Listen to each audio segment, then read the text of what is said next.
Salut à tous, c'est Mathieu de la chaîne Papercam, j'espère que vous allez bien, moi ça va super bien. Et aujourd'hui, on va mettre un terme à un choix cornélien, on va parler logiciel de montage et lequel il faut choisir. C'est parti. Mathieu souhaite la bienvenue sur la chaîne Papercam. Bien souvent sur internet, je vois les gens débattre des logiciels qu'ils utilisent. Ceux qui reviennent le plus souvent, Power Director, Premiere, Sony Vegas, Final Cut. Le point commun de tous ces logiciels-là, ils sont payants. Vous avez des versions d'évaluation, bien souvent pas complètes, où il vous manque la moitié des choses. Et à chaque fois, les personnes l'ont craqué. Il faut le dire, ça sert à rien de se cacher. Les trois quarts d'entre vous n'ont pas payé les logiciels. C'est tout du craqué. Sur internet, vous avez des tonnes de vidéos là-dessus. Je vous incite pas à le faire. Et justement, c'est pour ça que je fais cette vidéo-là. Parce qu'aujourd'hui, on va partir sur un logiciel qui comprend tout ce qu'on peut trouver dans les autres logiciels, c'est-à-dire logiciel de montage, logiciel, tout ce qui est effets spéciaux, texte ou autre, tout ce qui est étalonnage et tout ce qui est mixage son. Vous avez un logiciel tout réuni et ce pour 0, gratuitement. Un logiciel gratuit, complet, qui comprend Premiere à l'intérieur, After Effects, Audition. Vous avez tout dans un seul logiciel gratuit qui se nomme DaVinci Resolve 15. Sur leur site directement, vous pouvez télécharger le logiciel gratuitement. Donc pourquoi se faire chier à aller craquer un logiciel illégalement ou avoir des logiciels d'évaluation avec des filigranes de merde qui s'affichent sur vos vidéos, alors que là on va parler d'un logiciel totalement gratuit, totalement complet et qui ne demande pas une bête de compétition comme ordinateur. Vous pouvez tourner avec un vieux PC et même faire du montage 4K avec un vieux PC. Vous allez voir sur le site, il y a deux versions. Une version gratuite, DaVinci Resolve 15, et une version payante, DaVinci Resolve 15 Studio. À savoir, la version gratuite n'a pas d'option en moins, ou très peu. Ce sont des options que vous n'utiliserez pas, mais vous allez voir que toutes les options qui sont payantes dans la version studio, c'est bien souvent des automatismes, des options qui vous permettent de faire des choses automatiquement. Mais dans la version gratuite, vous pouvez faire la même chose manuellement. Ça vous prend quelques minutes en plus, mais vous pouvez les faire. Et c'est gratuit. Je le répète, gratuit. Vous n'avez rien à payer, rien à craquer, pas besoin d'une bête de compétition. Donc je vous propose d'aller faire un petit tour sur le logiciel. Je vous montre à quoi il ressemble. On va survoler le logiciel. Donc il y a beaucoup de choses sur lesquelles on va passer outre, comme l'optimisation pour le montage, pour faire tout ce qui est montage et tout. On va passer outre. On verra tout ça dans des vidéos où je vous montrerai plus précisément chaque partie du logiciel, où je vous montrerai comment utiliser dans des petits tutos, des choses simples. On partira pas dans du complexe, dans du difficile. On fera vraiment des choses simples pour vous montrer que c'est un logiciel accessible à tous, même aux débutants, et qu'il faut mieux de toute façon commencer par ce genre de logiciel qui en plus est gratuit que de commencer avec des logiciels comme Power Director ou Sony Vegas où vous allez vite vous retrouver en manque d'options, en manque de possibilités. Vous allez partir sur Premiere, donc devoir réapprendre les bases. Ensuite, ça va encore vous manquer certaines choses, partir sur After Effects en plus, le tout bien souvent craqué. Là, vous avez tout gratuitement en un. Donc c'est parti, on fait un tour et on se retrouve juste après. Allez, on y va.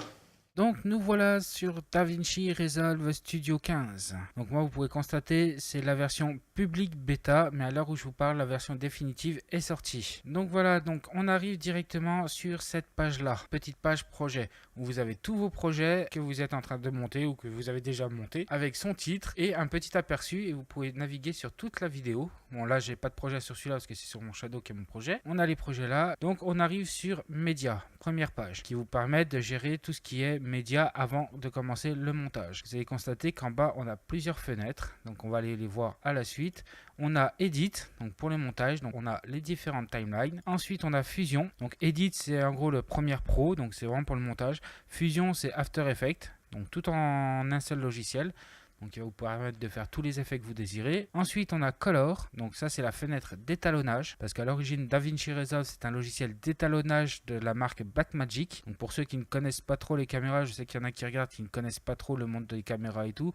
Blackmagic font des caméras très haut de gamme, de professionnels, beaucoup utilisées au cinéma ou à la télévision ou autre. Et l'avantage, contrairement à la marque Red, c'est qu'ils sont abordables. La prochaine caméra qui va sortir, la Blackmagic Pocket Cinema 4K, va sortir à 1300 €. même pas à 1100 et quelques euros, contrairement à une RAID où nue elle vaut pas loin de 15 000 euros. Donc voilà, donc là vous avez le logiciel d'étalonnage et ensuite pour finir vous avez Fairlight, le logiciel de mixage audio. Et après vous avez Deliver, mais ça c'est pour tout ce qui est exportation. Donc on va faire un tour vite fait d'horizon et ensuite on verra dans d'autres vidéos chaque option différente. Donc on va commencer par la fenêtre média. Donc la première chose, on va aller en bas à droite sur la petite roue et là vous avez votre timeline et vous pouvez choisir la configuration. Donc moi je veux qu'elle sorte en Full HD, donc on va monter en Full HD. On a du 24 images, mais on peut bien sûr monter à du 120 images si on a envie que notre vidéo sorte en 120 images. Nous on va rester sur du 25. Donc là vous allez dans cet endroit là et vous avez accès à tous vos médias. Donc on va prendre la vidéo précédente. Donc voilà, vous voyez vous avez tous vos rushs et là si on clique sur un de mes rushs, on va aller voir les metadata et vous allez voir votre vidéo. Là elle a été filmée en H264 et en 4K ou du moins en UHD. Ma timeline elle est en Full HD. Si on copie, on prend tous nos fichiers. Donc si jamais vous avez un message d'erreur, vous mettez change ou non change comme vous voulez. Si vous filmez par exemple en 4K et puis que votre timeline est en Full HD, il va vous dire que ça ne correspond pas. Donc il suffit de changer et ensuite il vous sort tout en Full HD. Donc ensuite on va sur Edit et là vous allez retrouver votre master avec tous vos rushs. Dans Media vous pouvez très bien aussi aller chercher par exemple du son, aller chercher des images, ce que vous voulez. Là par exemple, hop, on prend un son, on glisse là et vous voyez ici dans le logiciel Edit, vous avez votre son qui est là. Là on peut voir un petit aperçu quand on passe dessus. Donc là vous avez la timeline. Comme à son habitude, comme sur tous les logiciels, on prend le rush et on le place. Voilà, c'est pas plus compliqué que ça, c'est comme tous les logiciels et vous allez voir que franchement pour moi c'est le meilleur des logiciels. Donc là on va réduire un petit peu ça. Voilà, j'ai baissé le son de l'ordinateur. Voilà, donc là on a notre fichier, on va en rajouter un deuxième, voilà, on le pose là. Donc voilà, donc pourquoi ce logiciel là? Eh bien, je vais pas trop dire que c'est au niveau du montage parce qu'il est assez sommaire, un peu comme tous les autres, hein. On se rapproche beaucoup d'After Effects, pas After Effects, de Premiere Pro ou de Final Cut. Vous allez voir que c'est pas vraiment pour ça que c'est le logiciel à choisir, c'est pas, du moins c'est en partie ça, mais il y a tout le reste. Donc là vous avez votre vidéo, donc vous cliquez dessus et là vous avez Inspector en haut, vous pouvez enlever bien sûr si vous le voulez, Inspector, et là vous avez déjà tout ce qui est transformation, cropping, dynamic zoom. Donc vous avez déjà différents effets, distorsion qui vous permet de distorder. Voilà, l'opacité en haut. Voilà, donc c'est assez simple, c'est rapide d'accès. Si vous mettez par exemple de l'opacité, et ben vous pouvez tout de suite voir hop ce que ça fait avec et sans. Donc toujours pratique. Ensuite, on va partir là en bas. Donc là par exemple, vous voyez, on veut faire un montage, on se positionne là où on veut couper. Moi je sais que je vais couper là parce que j'ai déjà fait le montage. J'appuie sur B, je coupe, on revient sur A et on supprime. Et hop, ça revient parce que là on a activé le petit témoin. Donc vous voyez, c'est relativement rapide. Hop, on peut se placer où on veut, un cut, hop, et voilà. C'est parti. Donc aujourd'hui, donc voilà, donc après c'est comme tous les logiciels, on va dire à ce niveau-là. Là où on a un petit avantage que j'aime bien sur ce logiciel-là, que je n'avais pas sur Premiere. Hop, attendez, est-ce que j'ai ma souris? Au niveau du son, par exemple, si vous voulez faire un petit fondu, vous savez comme on a l'habitude de voir dans les vidéos, un petit fondu au début. Salut à tous. Avec le son, vous l'avez ici aussi. Hop, par là. Salut à tous, j'espère. L'avantage de ce logiciel-là, c'est si vous cliquez là sur la petite ondulation noire, vous avez cette fenêtre qui apparaît. Et cette fenêtre est vraiment géniale parce que là, vous allez pouvoir, comme sur toutes les vidéos, régler deux fondus différents. Et là, vous allez pouvoir gérer entièrement votre son à tout moment du son, facilement, rapidement. Il suffit de faire ça. On va choisir hop, une courbe comme ça. Et là, vous voyez, on peut régler vraiment si je veux qu'il y ait une augmentation, si je veux qu'il y ait une réduction du son à cet endroit-là. Vous voyez, hop, ça se répercute là au-dessus directement. Voilà, on va regarder vite fait. De caméra. Et l'avantage de ça, c'est rapide. Vous voyez, on fait vite faire un petit truc comme ça. On va se positionner un petit point là, hop. Et là j'ai envie qu'à cet endroit là, pourquoi il m'a sorti 2 points, c'était con. Cet endroit là je veux que le son monte légèrement. Si par exemple je parle pas assez fort à ce moment là, ou si par exemple j'ai une musique et ma voix et que je veux qu'à un endroit la musique est plus forte que la voix, je peux tout simplement baisser l'endroit exact où la musique est plus forte, et ça c'est vraiment génial. Donc voilà, on va pas s'attarder là-dessus pendant 3 jours, on va réduire le son et on va voir la suite. Donc la suite, on a Fusion qui est génial parce que contrairement à After Effects où c'est des comment ça s'appelle, c'est des calques qu'on superpose comme ici, là dans Fusion, c'est des nodes. Et les nodes, ça fonctionne un peu comme un cerveau. Et c'est là que c'est génial parce que moi-même, la première fois que j'ai vu ça, je me suis dit, mais mon Dieu, comment je vais faire avec ça? c'est du n'importe quoi, j'y comprends rien. Et au final, en fait, ça fonctionne tellement comme un cerveau que ça en devient intuitif. Donc là, vous avez votre rush de départ, Media 1, Media in 1, et ensuite vous avez Media out 1. Et ça, c'est la sortie. Et sur la ligne blanche, sur la ligne jaune, c'est là où tous vos effets vont venir s'appliquer. Donc, on va regarder vite fait. On veut par exemple faire un texte. On va chercher une merge. L'entrée de la merge, ici, on va le mettre sur le média d'entrée. L'autre côté, on le met sur le média de sortie. Et voilà, on a notre merge. Et c'est à partir de là qu'on va pouvoir, par exemple, faire un texte. Donc, on veut un texte. On prend un texte. Bon, du coup, il m'a refait une merge qui ne me sert à rien. Voilà.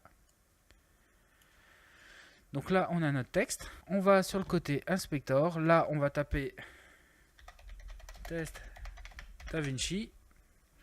Et voilà. Et là, le média de sortie, il y aura notre texte qui apparaît. Donc on va aller voir directement dans Edit. Donc vous voyez, on n'a rien fait d'autre. On est dans Fusion, on a mis notre texte, on revient sur Edit et là, notre texte est apparu. Pas de transfert à faire d'un logiciel à un autre. Ensuite, là, si vous voulez, par exemple, on va aller chercher un transform et là, avec le transform, on peut lui dire de choisir, par exemple, la taille. Donc je voudrais, donc là, vous voyez, là, c'est la durée de la vidéo, du rush où je suis. Donc je voudrais qu'ici, il n'y ait pas de texte, il soit tout petit. On va poser un point ici, on va aller un peu plus loin et là, je veux qu'ici, mon texte soit en gros. On va aller un peu plus loin, je repose un petit point pour lui dire que le texte reste au même et qu'à la fin, qu'à cet endroit-là, mon texte est disparu. Et là, maintenant, on retourne sur Edit et vous allez voir que tout s'est fait tout seul sur Edit. Donc il y a un petit rendu à faire, ce qui est normal. Hein. Vous voyez la petite ligne rouge, elle devient bleue, c'est parce que justement, il est en train de faire... Il est en train de convertir tout ça pour qu'après ça soit fluide. Mais voilà, en gros, hop, le texte apparaît. Bon, après, ça c'est comme sur Premiere. En tout cas, j'ai jamais essayé Final Cut, mais je sais que sur Premiere, c'est pareil. Quand on vient de faire un effet, il faut lui laisser le temps à l'ordinateur de calculer l'effet. Donc maintenant qu'on a eu notre effet, on va aller sur Color. Attention tout de même, parce que là, par exemple, on a fait un effet, donc un texte. Maintenant qu'on va faire l'étalonnage, ça va étalonner sur l'effet aussi.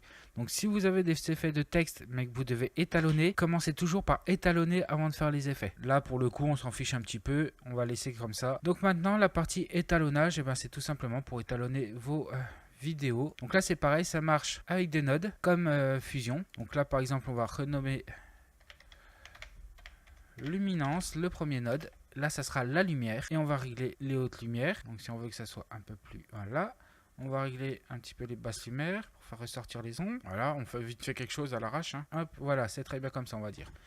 Ensuite, si je veux faire, contrairement à Premiere Pro, par exemple, voilà, Premiere Pro sur lequel je montais avant, si vous voulez jouer la saturation, jouer tout ça, c'est soit vous faites quelques d'effets les uns par-dessus les autres, et là, ça vous bouffe des ressources comme pas possible, ou sinon, vous êtes obligé de faire sur le même calque, mais là, après, s'il y a une erreur quelque part, il faut retoucher à tout pour voir où est l'erreur et modifier. Là, ici, l'avantage, c'est qu'on va tout simplement créer une deuxième node, on va l'appeler saturation.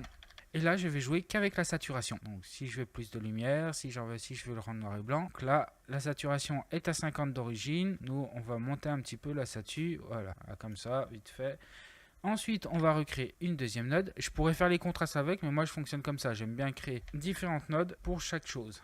Donc le contraste, on va jouer là en bas sur le contraste. Et là vous voyez, hop, donc c'est pareil, c'est à 1. Moi je vais légèrement monter mon contraste, voilà. On fait un petit CTRL F pour voir en grand ce que ça donne. Voilà, bon voilà, c'est pas terrible mais c'est pas grave. Là ensuite vous avez les cures, donc vous pouvez jouer pareil, c'est ce qu'on vient de faire avec les hautes lumières, les basses lumières et tout. Le qualifieur, mais tout ça on verra plus tard. Windows, le tracker qui est déjà incorporé dedans, qui est super pratique, le blur. Et par exemple je sais que cette option là, celle-là d'option là, vous ne l'avez pas dans la version gratuite. Elle est bloquée. Donc on va recréer un quatrième node et là par exemple on va l'appeler netT. netT et là justement vous allez venir sur blur qui est là, radius et vous allez descendre légèrement. Alors vous êtes à 50, je conseille moi de pas descendre en dessous de 47 pour rajouter de la netT, sinon après ça fait vraiment dégueulasse. Et rien que là déjà au niveau des yeux on voit déjà que c'est pas bon. Voilà, moi personnellement je descends rarement, toujours à 48 grand maximum et ça dépend des vidéos. Donc vous avez la netT, vous pouvez faire autant de nodes que vous voulez. Là on pourrait l'appeler color et aller jouer sur les différentes couleurs. Si par exemple je veux que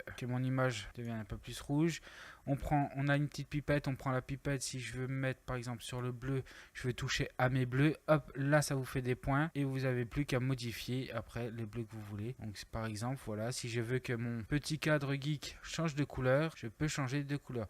Attention, parce que tous les autres bleus dans le même genre seront modifiés. Donc là, par exemple, ce point-là, c'est exactement le bleu que j'ai là. Donc si je veux modifier que ça, il faut vraiment que je réduise. Voilà, pour moins toucher les autres bleus. Là, si vous le constatez, on a un petit changement à l'arrière sur le micro. Le micro, vous voyez là, juste là, et il est passé vert, et là, il est un reflet vert. Donc là, après, il faut vraiment jouer la prudence avec ça et pas faire n'importe quoi. Donc voilà, c'est à peu près, voilà, c'est un tour vite fait. Hein. Là, vous avez pareil des FX, donc pour faire du blur, là, des couleurs, vous avez toutes sortes de choses. Mais bon, ça, on reviendra tout ça après dans d'autres vidéos plus approfondies où on parlera vraiment que de ça. Ensuite, on passe au dernier, au Fairlight, et c'est là le plus important pour moi parce que c'est là qu'on va toucher le son. Et là, c'est génial parce que c'est là que vous allez travailler sur votre son. On va écouter. On se retrouve aujourd'hui dans une... Voilà, et là, moi, ce que j'utilise, c'est l'équaliseur. Donc là, vous avez l'équaliseur, vous avez 4 bandes. Sauf que nous, on ne va pas passer par celui-là. On va tout simplement prendre l'audio A1, on va cliquer sur l'équaliseur. Et là, on a 6 branches à l'équaliseur. Donc, par exemple, moi, ce que je fais, déjà, en premier lieu, je baisse mes basses fréquences. J'augmente, je baisse, je veux dire, mes hautes fréquences jusqu'à 16. Et ensuite, de là, et ben, vous pouvez jouer un petit peu avec tous les boutons. Donc, par exemple, on va aller chercher, hop, les mauvaises fréquences, les fréquences qui sont dégueulasses quand je parle. On se retrouve aujourd'hui dans une nouvelle vidéo Parlons-en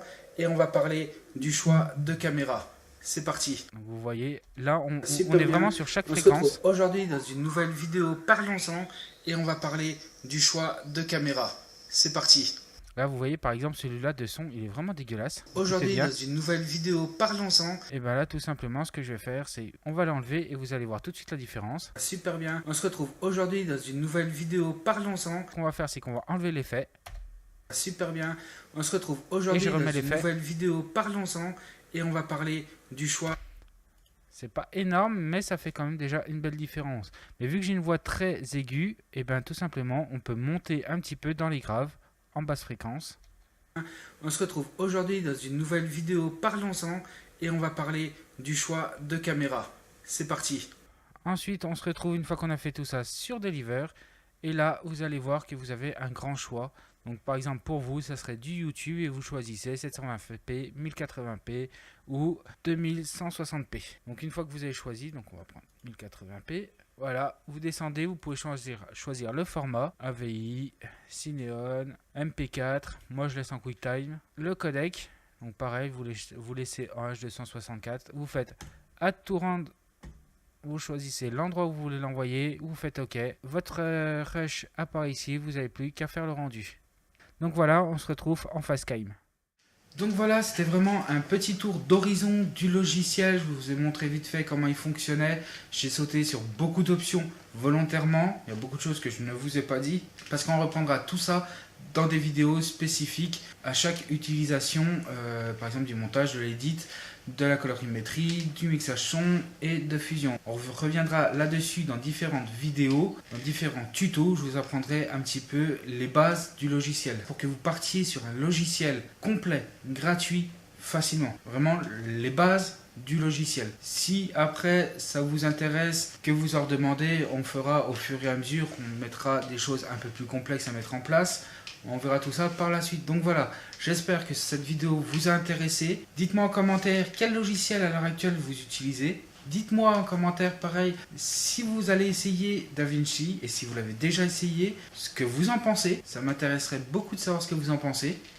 On pourra en débattre s'il y a des choses que je n'ai pas dites ou que vous voulez rajouter. Il n'y a pas de souci, dites-moi en commentaire. Si vous appréciez ce genre de vidéos là et que vous avez envie de voir justement les petits tutos que je pourrais faire dessus, n'hésitez pas à vous abonner à la chaîne. La petite cloche avec qui va bien. Comme ça vous serez prévenu dès qu'une nouvelle vidéo sortira. Sur ce, je vous dis à très bientôt pour la prochaine vidéo. Allez, tchuss les amis.